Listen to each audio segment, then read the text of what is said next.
قال إني عبد الله آتاني الكتاب وجعلني نبيا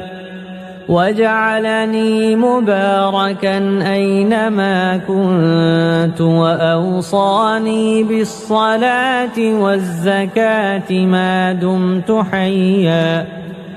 وبرا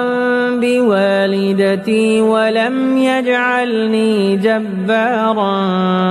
شقيا والسلام علي يوم ولدت ويوم أموت ويوم أبعث حيا ذلك عيسى ابن مريم قول الحق الذي فيه يمترون ما كان لله أن يتخذ من ولد سبحانه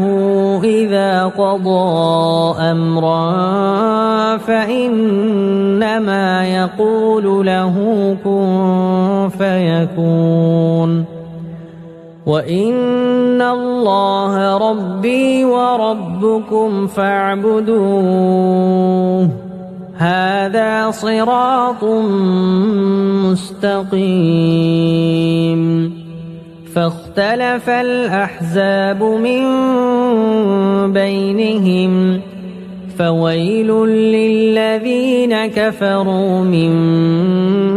مشهد يوم عظيم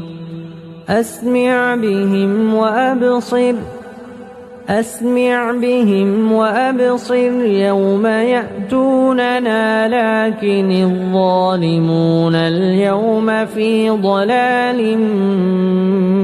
مبين